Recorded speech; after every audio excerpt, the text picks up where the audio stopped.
So I was watching the X Zone TV channel last night when I was abducted by aliens, and they kept repeating to me over and over again, simultv.com, simultv.com. What's simultv.com? That's what I asked them. They had it written on the side of their UFO. How do you spell that? UFO. No, I mean simultv.com. simultv.com. simultv.com. Right. simultv.com. Interesting that you were abducted by aliens in a simultv.com UFO last night. Oh, yeah? Yeah. Now that you mention it, I remember now last night I was awakened from a deep sleep. My great-grandmother was standing there. She said she'd come from the hereafter to tell me about simultv.com. She even spelled it out for me. simultv.com, sonny boy. simultv.com. simultv.com, sonny boy. Wow. Yeah. Guys, you'll never guess what my psychic guru just told me. simultv.com. Exactly. Are you guys psychic too? Of course. We all know about simultv.com. simultv.com.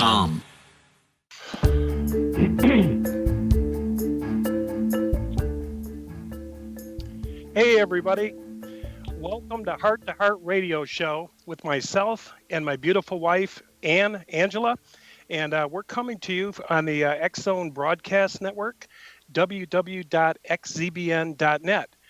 And Angela, I want you to have the pleasure of introducing our special guest tonight, and if you could just do that, that would be wonderful. You bet, Dan. Well, we have a wonderful program for you tonight. We'll be interviewing our guest, author Peter Mount Shasta. Peter is a teacher and the best-selling author of 8 books about awakening to God consciousness. He is a seeker of truth, having spent much time and learned from or studied under many famous gurus of our time, such as Ram Dass, Neem Karoli Baba, Sai Baba, Anandamayi Ma, and other saints.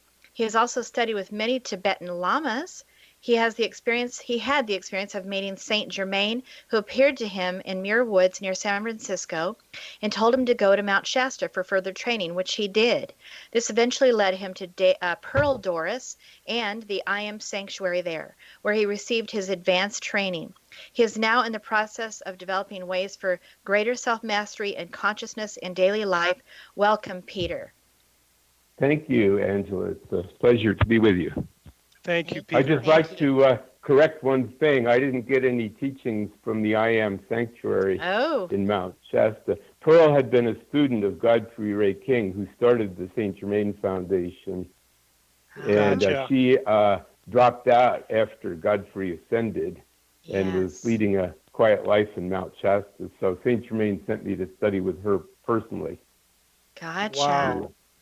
Yeah. Well, you know, Peter, after reading this bio, I just am like, wow, how many people meet an ascended master, get to study with famous gurus and do all these things. So just getting into this thing, the question that I think our audience would love to ask you is, how do you awaken to spirit? Are you like special? Did God just call you or what happened to you? No, I was an atheist. I was an atheist probably first 20 years of my life. I grew up in a well-to-do suburb of New York City. My classmates' parents were advisors to the president or, owners of multinational corporations. I don't want to mention any names, but they were people very well known. And I would say by the time I was out of junior high school, having visited the homes of these people, I realized that wealth and power did not lead to happiness. Some of these people were miserable. So I hadn't found God, but I realized that the things that most people were striving for did not lead to happiness. Then I tried going to church. I went to a number of different churches. And I noticed that the ministers would pray for, like, say, a member of the congregation that was sick, and invariably that person would die. And I thought, well, the minister is a professional at praying, and he can't make it work, so how am I going to? And, I tried. I mean, when I was about 10 years old, my mother gave my dog away, the puppy that had been given to me, and that broke my heart. And I prayed to get it back, or I prayed that she wouldn't give it away, and then when it was gone that I would get it back. And I was really sincere. I really tried prayer on that, and that didn't work. So I sort of gave up on God and prayer. And I started having an inkling after I got out of college. I was writing poetry, and I noticed that when I would get very inspired, I would see light. And I thought, maybe, you hear that expression, have you seen the light? Mm-hmm. Maybe it doesn't just mean truth. Maybe that really is a light, Yeah, There is a light. So, yeah. Or So- you're in the. Go ahead. Yeah. Go ahead. I was gonna say, but at least then you maybe know that you're in the spirit because you're seeing Yeah. that light. Maybe that's a sign for you or something, Yeah. So then I was living in New York City, and I started doing hatha yoga just for my health. I was not on any quest, just because people said it'd make you feel better. And I noticed from the very first session, I started feeling energy in my body. And I went, whoa, there's something going on that's not just physical. That there is an energy that seems, an energy coming into my body, going through my body that I've never felt before. So I went to a bookstore, Weiser's bookstore in New York City, and I said, what's the best book on yoga? And they said, well, it's this one by Swami Vivekananda. So I read that, and then that really awakened me to there possibly can be other dimensions, other states of consciousness. And as I continued with the hatha yoga, I had certain experiences that I feel were given to me by the masters. I didn't know about the masters then, but one time I was doing hatha yoga on the floor of my apartment, and I just suddenly went into this light where the self completely disappeared, and there was just light and bliss. And then I said, whoa, that must be what they call samadhi, which is like God consciousness. Of course, it didn't last, but for about a week, I would walk around and people on the sidewalk would stare at me like I was just glowing, Wow. So then I really started inquiring more and more and pursuing the yoga. And I did then start experiencing different states of consciousness.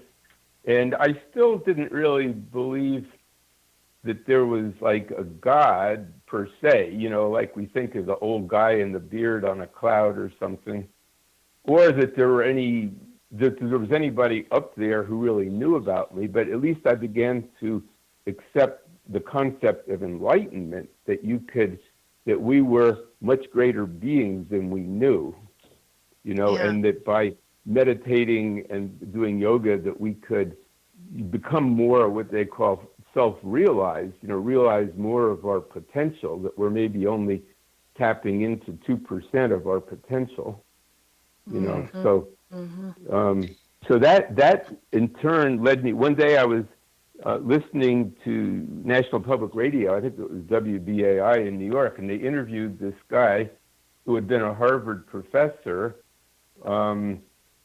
His name was Professor Richard Alpert, and he did some of the first experiments in LSD, and of course got kicked out of Harvard. I remember that. But he went to India trying to find someone who could maybe explain to him what he experienced on LSD and find a way to achieve it naturally without drugs. And that's when he met this old guy in a blanket in the foothills of the Himalayas, his name was Neem Karoli Baba. And this guy knew everything about him. Knew what he had dreamed the night before, knew about his mother, what his mother had died from, and knew all about Ram Dass, knew about all of his name was then Alpert, knew all of his eccentricities and quirks, and, knew the bad side as well as the good side, but still loved him unconditionally. And so Ram Dass, where he's given the name Ram Dass, which just means servant of God, he spent a lot of time over there, then came back to the States, and he was interviewed on this radio show, and as a result of that, quite a few Westerners, I'd say a couple dozen or even more, went over there to see Neem Karoli Baba. In fact, Steve Jobs, who started Apple, and Mark Zuckerberg, who started Facebook, they went over to connect with him, but they got there too late. He'd already died. And I think it's kind of too bad, because if they'd met him, those companies might have taken a little different direction. Mm-hmm. But anyway, So, Did you ever think for a moment, and I'm just saying, people in the religious traditions, they might say that's a devil, that light, or that people that can see, other dimensions. Did you ever have to rewrite any of that in your mind? Or because it seems like you just understood it, that it was something new that was wonderful and good, or is that true? Yeah, well, they asked Jesus that question. There's somebody healing here, and they're not healing in your name. And he said, a house divided against itself cannot stand. That if somebody's casting out demons, they're casting them out, that's of the light, that's good, So Great when I point. experienced these beings who were healing people and putting people in a state of joy and bliss, and, and then that was pretty clear that was of the light, Yeah. So, Makes sense. Wow. Yeah. I know I had a lot of that to rewrite myself. Everything when I popped out of my religion was satanic. And I literally had to, Yeah, absolutely. No, I just talked to some born-again Christians, and I mean, God bless them. They found something that works for them, but they were very suspicious of everything that I said, Yeah, Yeah. I'm And sure. I I'm said, sure. you got to experience it within yourself. Jesus said the kingdom of heaven is within you. Amen. Yes. And I'm sorry, but we're going to have to take a commercial break here. That's And fine. but Peter Shasta will be back with us coming up right after the commercial break here. You're listening to Heart to Heart Radio Show with Dan and Ann, and our guest this hour is Peter Mount Shasta, and his website is www.i-m-teachings.com. For more information about Heart to Heart Radio Show, visit Heart2TWO Heart Radio Show, or check out our website, prodigaljourneys.com. Again, we'll be right back after the commercial break. You're listening to Heart Radio on the X Zone Broadcast Network, www.xzbn.net.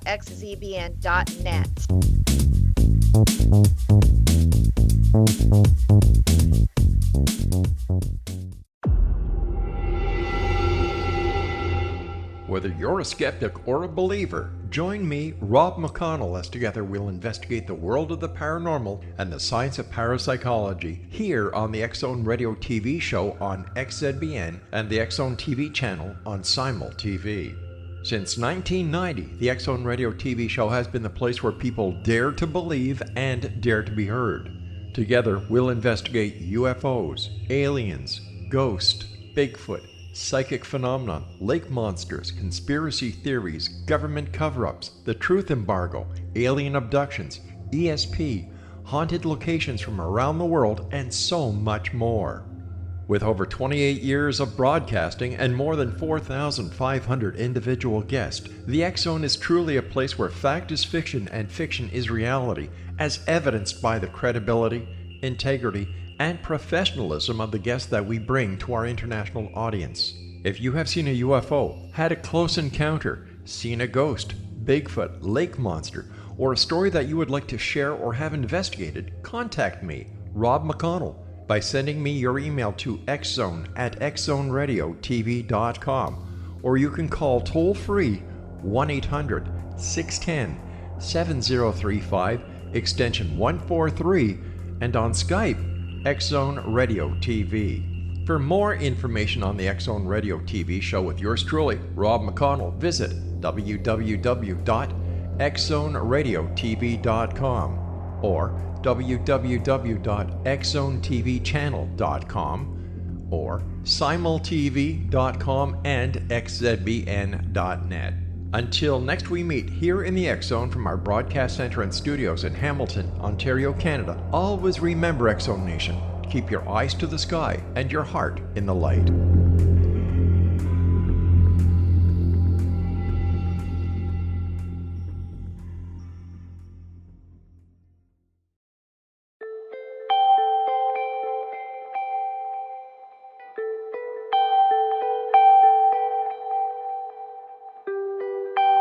It's hard to listen to the news without realizing we're living in volatile, unprecedented times. Yet never has there been such an opportunity to transform the human condition. As old structures fail, where can we find the guidance to co-create a better way? Find Your Path Home is an ever-evolving, leading-edge information, education, and healing resource center designed to support and guide you on your path to unity and enlightenment. Based on sound principles employed by shaman worldwide, we provide techniques that can support you through the current transitions, offering online shamanic classes, international long-distance shamanic healing sessions, complimentary Mission Evolution radio episodes and Stairway to Heaven TV vignettes, seminars, retreats, and much more. All of this can be found on findyourpathhome.com.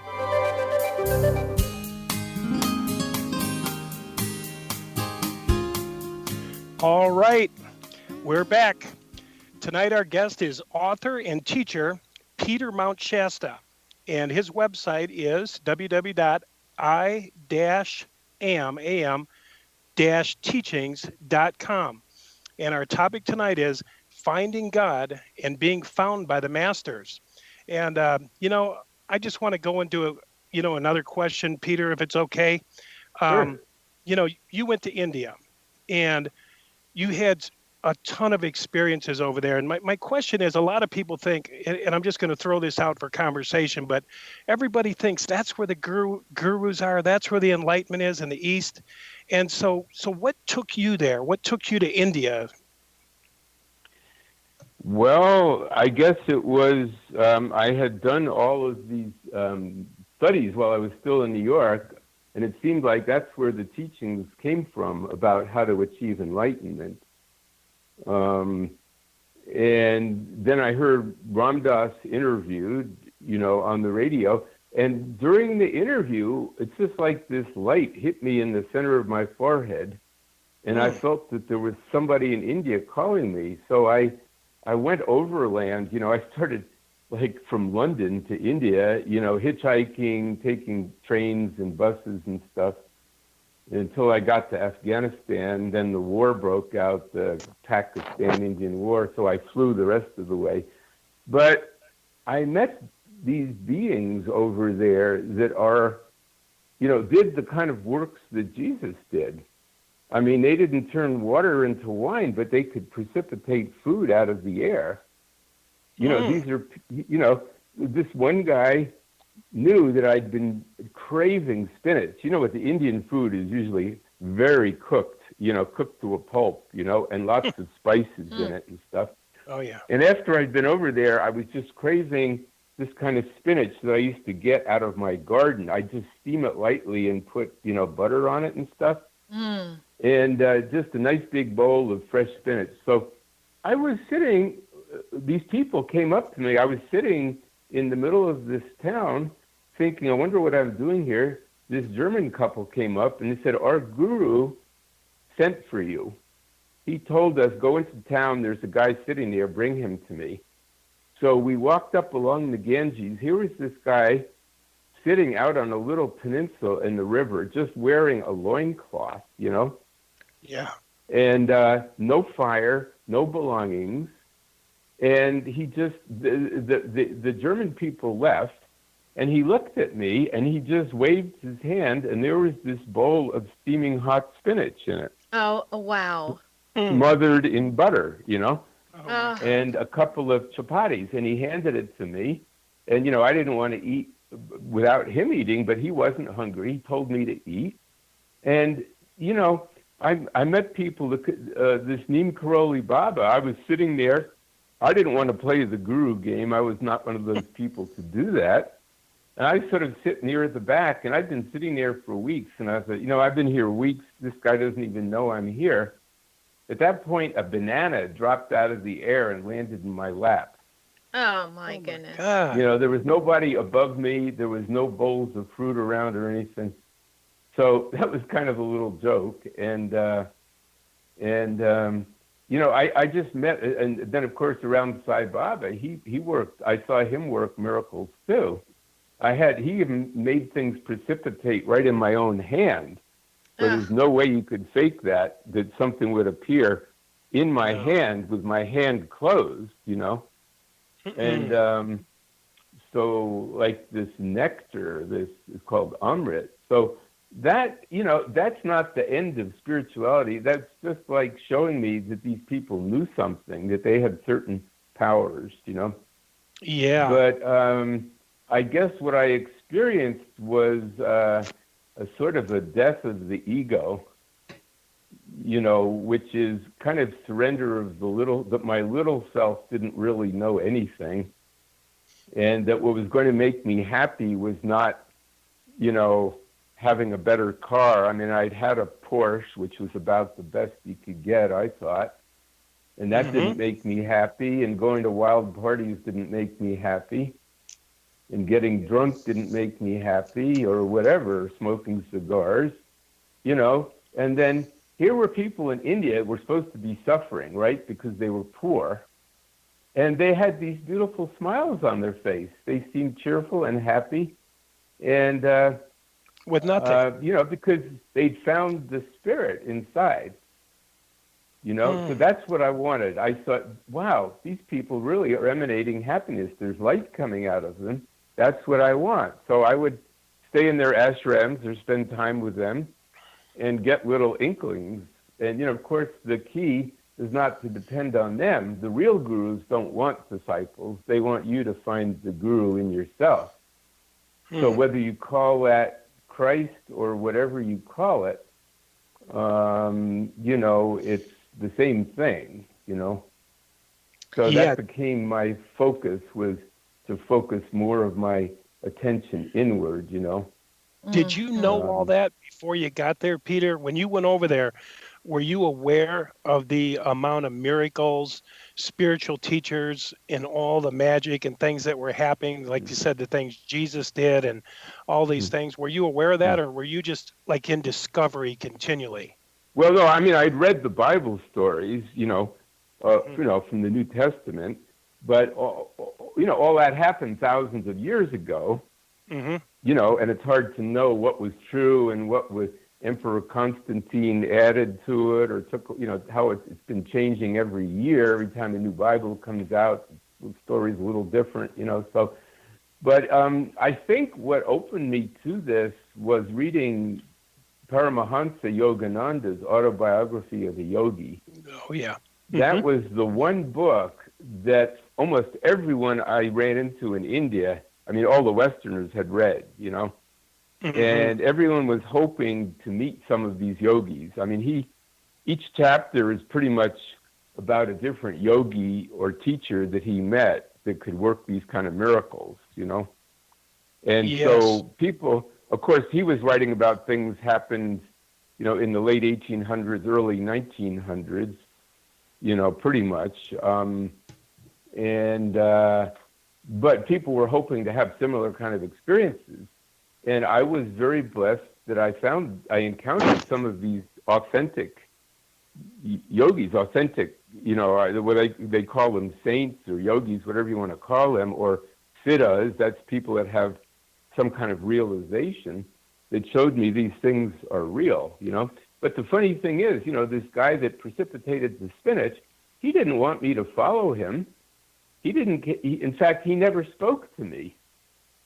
And it took me about 40 years, or maybe close to 50 years, to realize his lesson. That was like, it's all in you. It's there.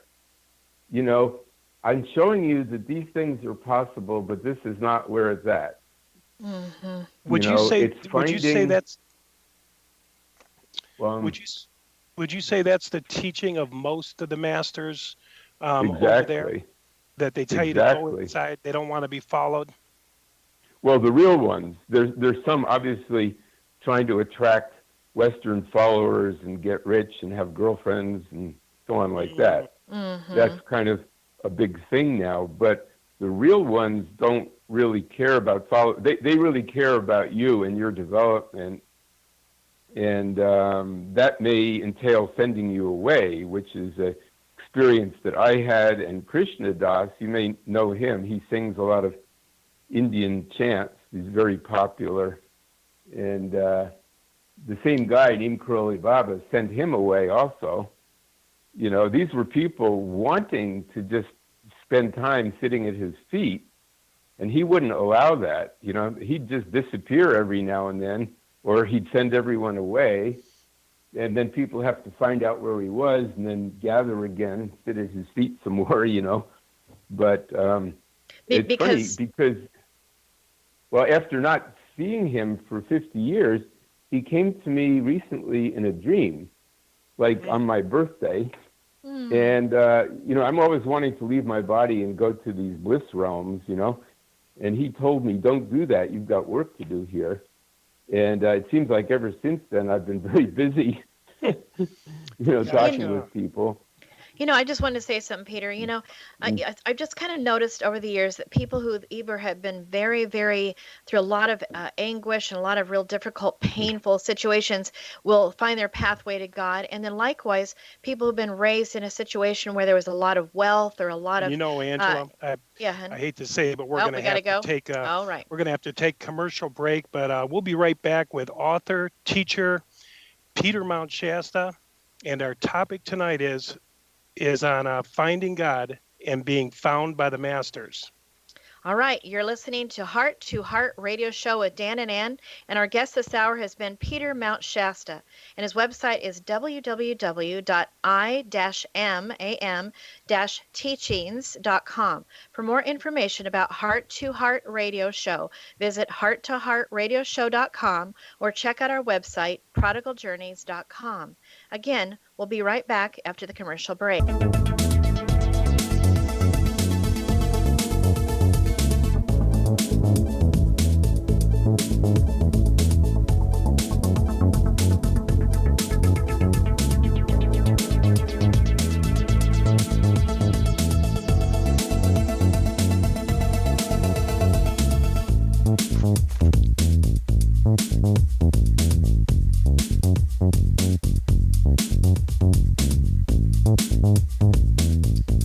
Break.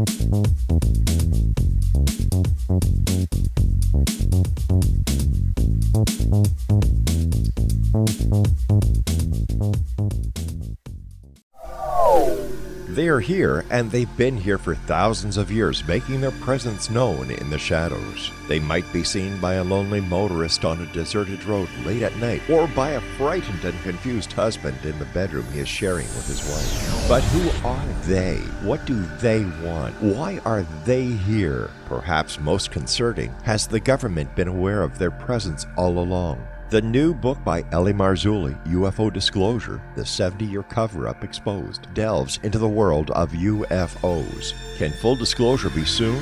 Order now and receive a free hour and 37-minute DVD on the UFO phenomenon. UFOs are real. Get both the book and the DVD, a $40 value, for only $19.99. To order your book and DVD today, go to lamarzulli.net. That's LAMARZULLI.net. Rob McConnell here, presenting an overview for Nicholas Paul Jennings, author of a fascinating book, Amen. It presents facts revealed by Egyptologists, facts that enable us to understand why Amen is the beginning of creation of God. It provides recommendations for religious leaders of the major religions to unify their beliefs and teach the Word of God. Love one another. Amen informs people how mankind conceived God. It was the Egyptians that developed the concepts of a soul, a hereafter, and Son of God. And finally, after the worship of many gods, they conceived the belief in one universal God, the maker of all there is. For more information, visit www.futureofgodamen.com. That's www.futureofgodamen.com.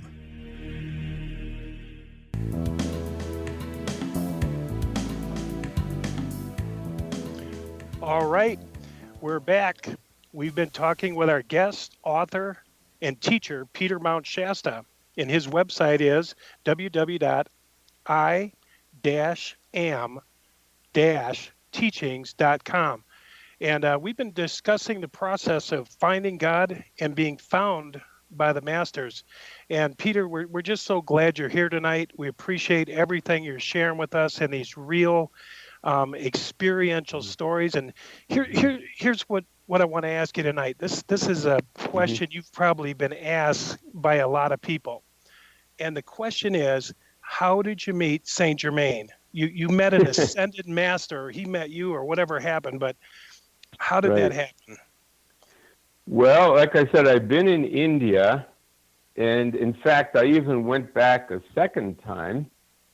And, well, I have to say, the first time I met him, I didn't know it was him. I had come back from India, and on the street in India, 3 people told me in 1 week, you should go to Mount Shasta. And I thought, well, that's definitely a sign. So when I got back, after 6 months wandering around India, I went to Mount Shasta and camped out high up on the mountain. And I prayed and fasted and really asked for guidance and, was hoping to meet a master, but didn't see anything. And but one day I woke up, and the sun hadn't come up yet, but it was just turning light. And I heard somebody talking to me. I looked around, couldn't see anybody, so I just kept lying there, and this voice started talking. This person knew all about me, my whole life, knew I'd been to India, and then told me what was going to happen over the next year.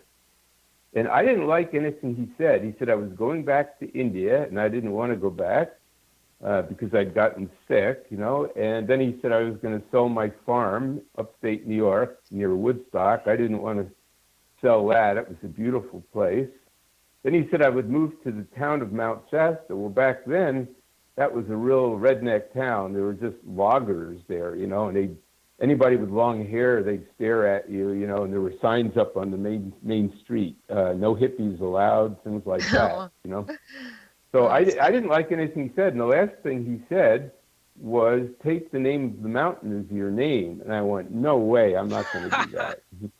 Because a lot of Westerners took Hindu names, like Ramdas, and I didn't. I could have done that over there, and I didn't. And so, my name was Peter before, and so I argued with him, and he said, we shall see. And eventually I started writing, and I thought, well, it wouldn't hurt to use that as a pen name, So anyway, I went back to India, saw Sai Baba. And then when I came back from that, I was camped out in Muir Woods. Well, not camped out. I went to Muir Woods one morning. I was actually camped out on the floor of a friend in Berkeley, Jayu Tal. And one morning I got this pull to go out to Muir Woods. And it was raining. And there was no one there in the parking lot, just my car. Nobody wants to go to Muir Woods on a rainy day, So right. I was walking out there, and I left the trail and walked up to the side of the hill, and I found a redwood tree that was hollow. And I thought, well, I could get out of the rain here. I climbed inside the trunk of the tree, and I sat cross-legged there, and I did this Vipassana meditation, which is a meditation you do with your eyes open, but you just follow the in-breath and the out-breath. It slows down the mind. You just feel your chest rising and falling, and that's kind of like a mantra. It stills the mind, and you become very peaceful. You make sense. And then I was, what I had been thinking was, there's really nothing more I want to do in my life. I've tried living the wild life, and that doesn't do anything. And I've been to India. I at least found that there are higher states of consciousness, and that there are higher dimensions. So I thought, why hang out here in this gross physical body? Why not leave this body and go to a higher dimension? And I had lived with a yogi in the Himalayas that could do that. So, but I thought, before I do that, it's kind of extreme. I should ask for permission. So I wasn't sure who to ask, because I'd really never had a prayer answered. But I just sat there doing this meditation. Then I named all the great beings I could think of. I called on Jesus and Mary and Buddha and, I think Allah, and whatever name, God, you were crying out. God went by. I prayed to them, and all this, the saints I'd heard of in India. And then I stayed at the Theosophical Society. I named all those Theosophical masters. And, of course, Saint Germain was one of them. But I had no indication they knew who I was or even, cared about me. And then, I said, show me if there's some reason to stay in this body. And the next thing I know, there was someone standing in front of me. There were 2 feet. My eyes were looking down at the forest, and then suddenly there were these 2 feet. And there was a young guy in front of me wearing jeans, and if he had walked up through the forest, I would have heard him coming. You'd hear twigs crackling and things like that.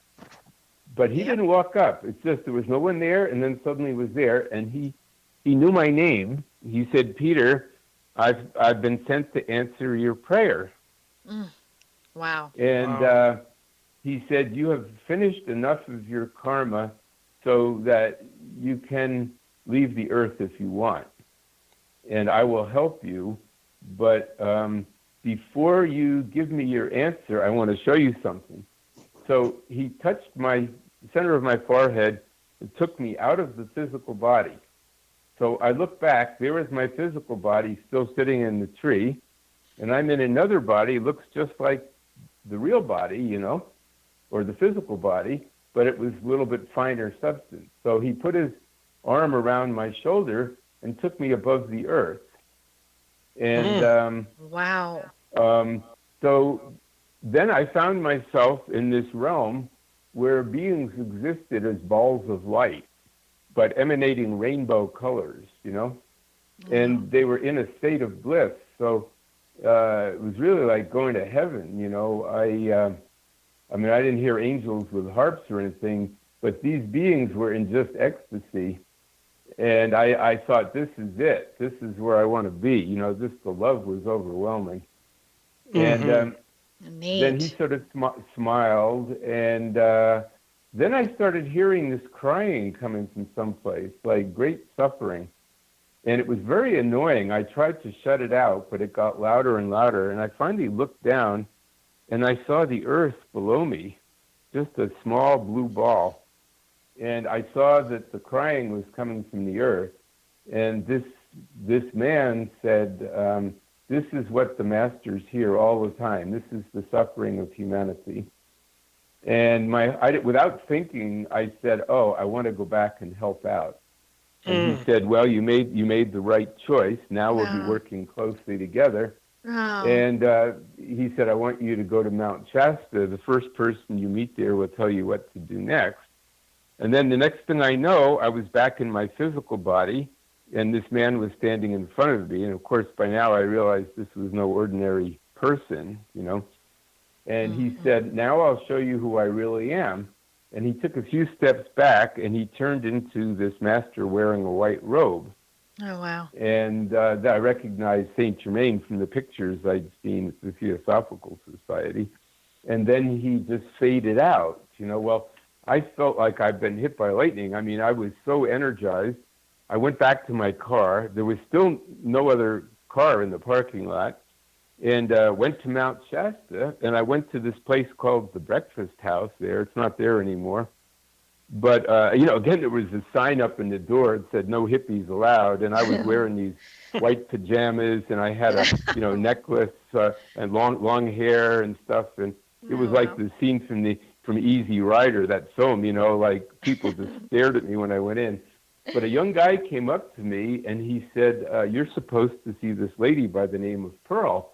He said, he owned the health food store. He said, when you're finished eating, come over to the store. You can use my phone. So I went over and called Pearl, and she said, come right up. So I got to her house, and she said, I've been expecting you. And I said, what do you mean? She said, well, the Master Saint Germain came to me this morning and said he was sending someone to see me. Oh, my God. So she said, what happened? What brought you here? And I told her about this guy I met in Muir Woods, and she said, that was Saint Germain. And he's very happy that you're here, and he's working with you. And I said, well, please channel a message for him. And she said, I don't channel. That would weaken you. The masters don't want me to channel. You will know intuitively what he's telling you when the time is right, I love that that's she how you said that. become a master. Yeah, you become a master by learning to get the guidance from within yourself, not from having someone channel to you, or even having the master tell you what to do. Amen. Because that weakens you. You need to find out yourself. Yeah, I agree. Yeah. So that was back in 1973 that I met her.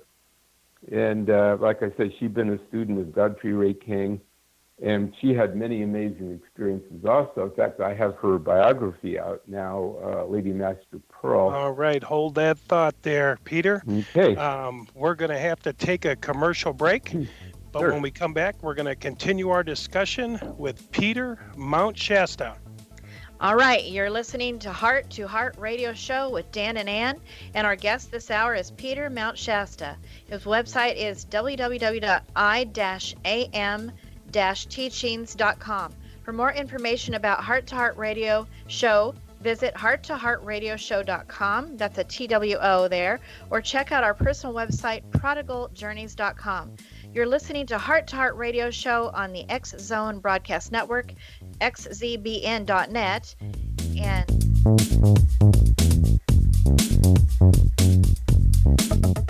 You have heard of the X Zone? Now watch it on Simul TV, plus 500 video games, live TV channels, free video on demand, worldwide, and more. Does this sound like tomorrow's television? Well, it is, but you can have it today, right now. It is Simul TV. Simul TV offers what the others only wish they could provide.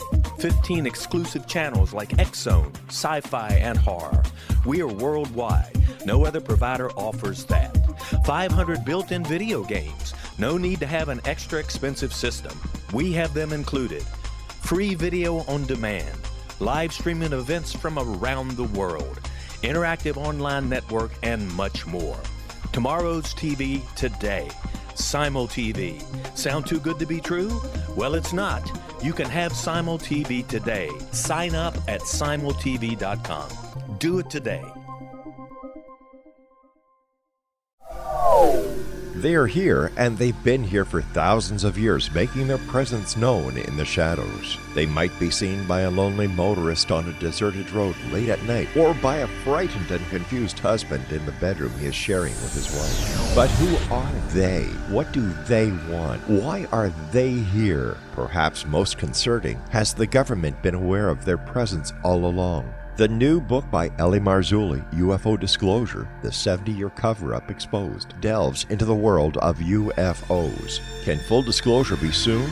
Order now and receive a free hour and 37-minute DVD on the UFO phenomenon. UFOs are real. Get both the book and the DVD, a $40 value, for only $19.99. To order your book and DVD today, go to lamarzulli.net. That's LAMARZULLI.net.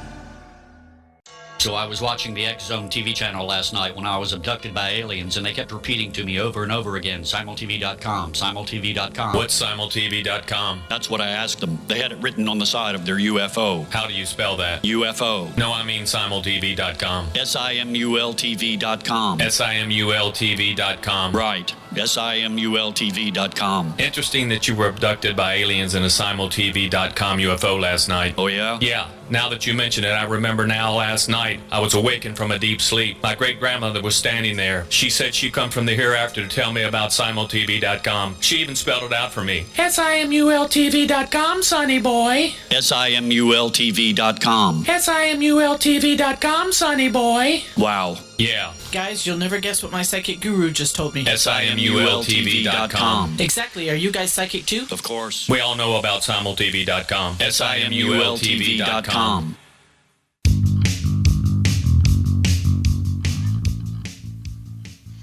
All right, we're back.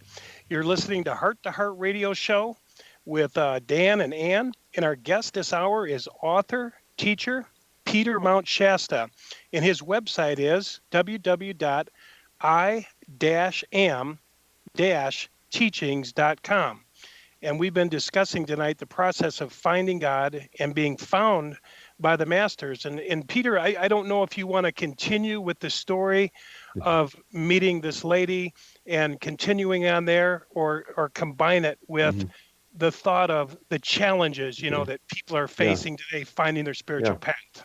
Go ahead. Well, I hear from a lot of people, they say, oh, I want to move to Mount Shasta and hang out with the masters, and then my life is going to be a bowl of cherries, And it's not that simple. Actually, things got more difficult when I moved here because, I said to Saint Germain, I want to help you in any way I can. And he said, well, then you're going to have to sign up for the crash course, which is kind of difficult, And I had no idea what I was getting into. So what that meant was being ready at any moment to do whatever the master said. And it would come as a feeling. So I had a lot of meditation experience, so I knew how to get my mind out of the way. And I recognized the guidance as that kind of impulse that comes from the center of your being.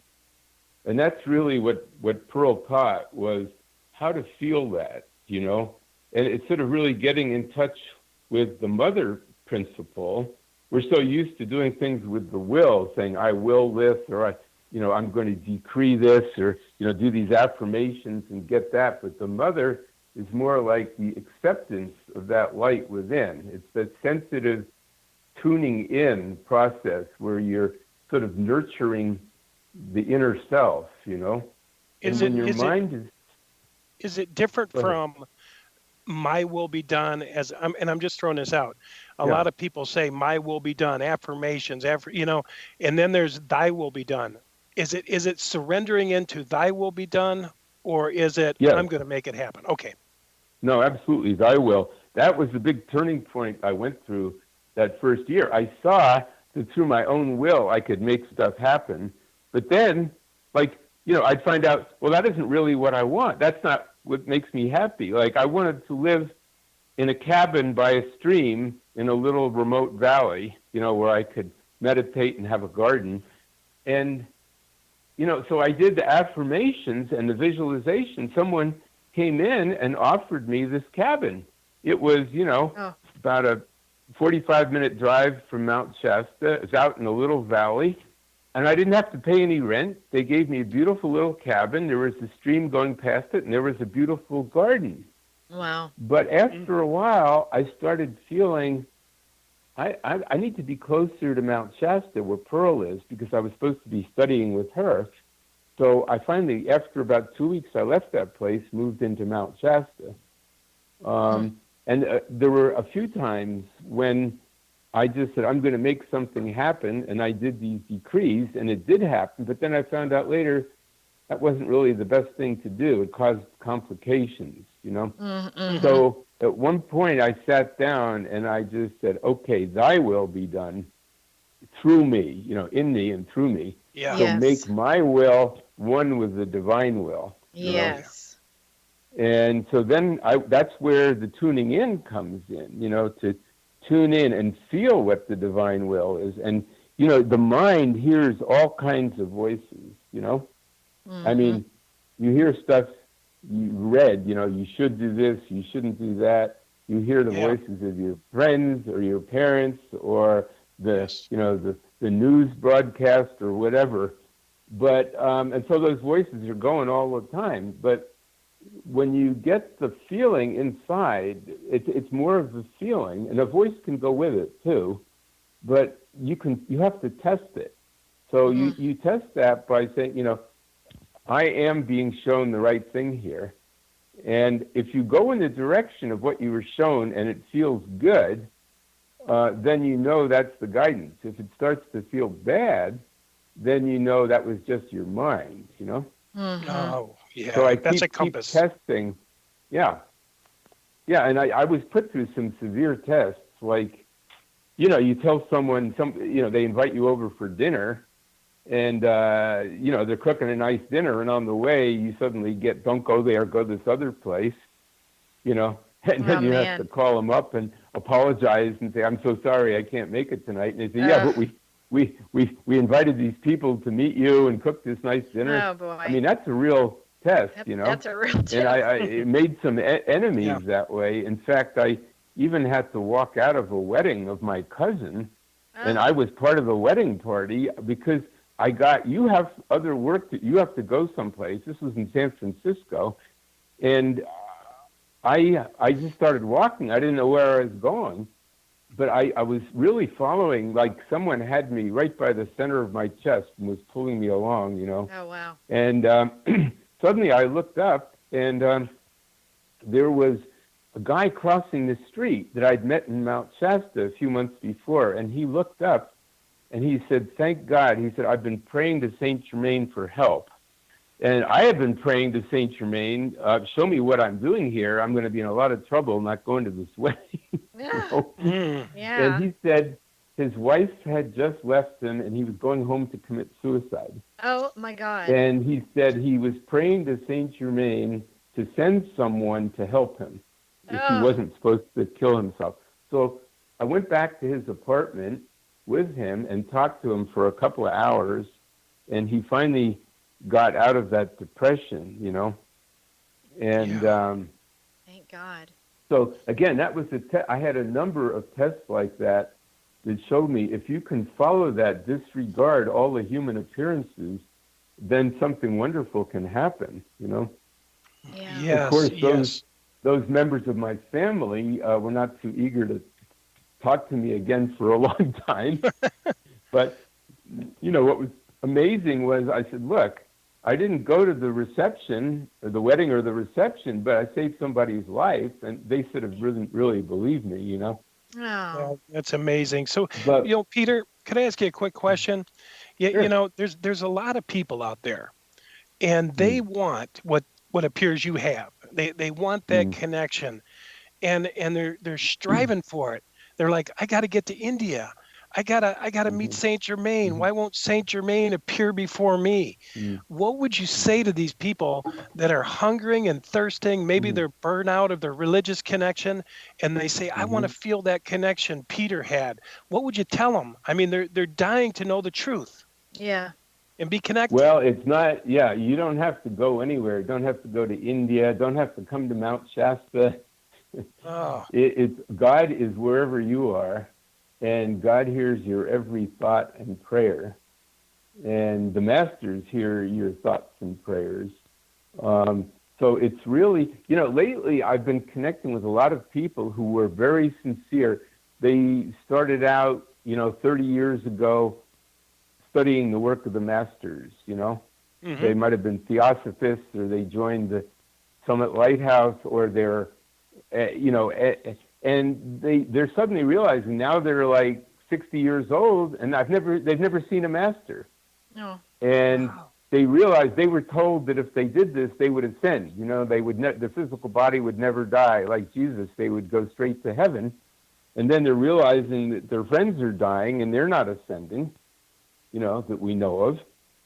And so a lot of them feel like that their whole life has been for nothing. Like they've been very, very sincere on the spiritual path, but nothing has happened. And that's because all the attention was on the outer. They were worshiping these masters, They like, and like Buddha, the Tibetan Buddhist, Buddha didn't set out to start a religion. In fact, he he was trying to escape from religion. He was trying to escape from all the gods in India, and he just said, we just have to wake up. That's what a Buddha is, somebody that's awake, Yeah, So, that's right.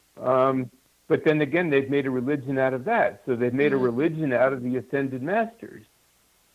Yeah. So the thing is to really get beyond the religion, to get beyond the dogma. Yeah. Like a lot of these Tibetan Buddhists, the first thing you do is 100,000 prostrations, then you do 100,000 of these mantras and 100,000 of these visualizations and so on and so on. And, there's some people, they've done all that, and they don't feel enlightened, and then they become like alcoholics or something. Yeah, that's right. That's true.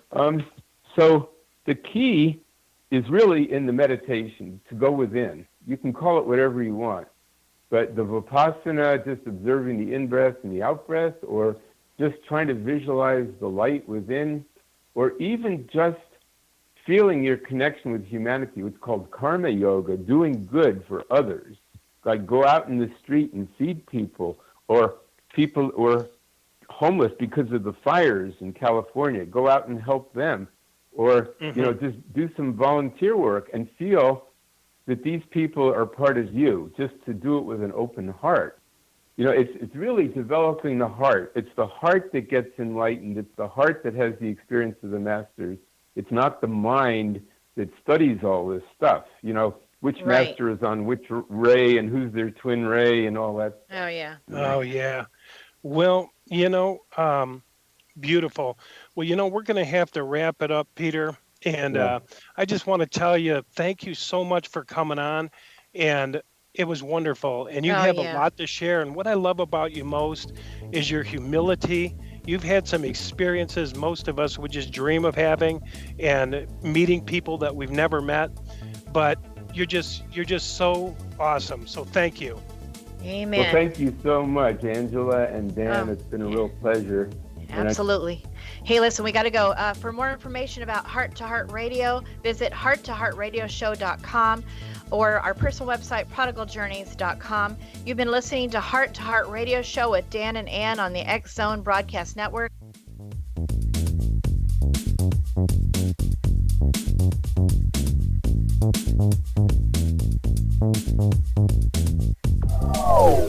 They are here, and they've been here for thousands of years, making their presence known in the shadows. They might be seen by a lonely motorist on a deserted road late at night, or by a frightened and confused husband in the bedroom he is sharing with his wife. But who are they? What do they want? Why are they here? Perhaps most concerning, has the government been aware of their presence all along? The new book by Emilie Marzulli, UFO Disclosure, the 70-year cover-up exposed, delves into the world of UFOs. Can full disclosure be soon? Order now and receive a free hour and 37-minute DVD on the UFO phenomenon. UFOs are real. Get both the book and the DVD, a $40 value, for only $19.99. To order your book and DVD today, go to lamarzulli.net. That's LAMARZULLI.net.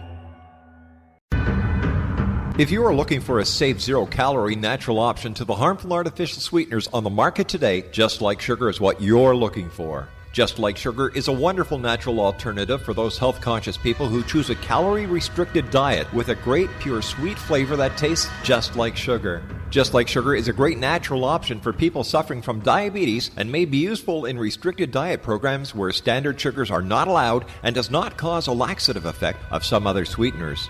Just Like Sugar comprises a perfect blend of chicory root fiber, natural calcium, natural vitamin C, and Just Like Sugar's sweetness comes from the natural flavors from the peel of the orange. Just Like Sugar is a natural alternative to harmful artificial sweeteners and will change the way that you believe all natural sweetener products taste. Just Like Sugar is available at your local Whole Foods markets, Wild Oats markets, Henry's, Sun Harvest, and many other fine natural food stores in the U.S., Canada, and worldwide. You have heard of the X Zone? Now watch it on Simul TV, plus 500 video games, live TV channels, free video on demand, worldwide, and more. Does this sound like tomorrow's television? Well, it is, but you can have it today, right now. It is Simul TV. Simul TV offers what the others only wish they could provide. 15 exclusive channels like X-Zone, Sci-Fi, and Horror. We are worldwide. No other provider offers that. 500 built-in video games. No need to have an extra expensive system. We have them included. Free video on demand. Live streaming events from around the world. Interactive online network, and much more. Tomorrow's TV today. Simul TV. Sound too good to be true? Well, it's not. You can have Simul TV today. Sign up at simultv.com. Do it today.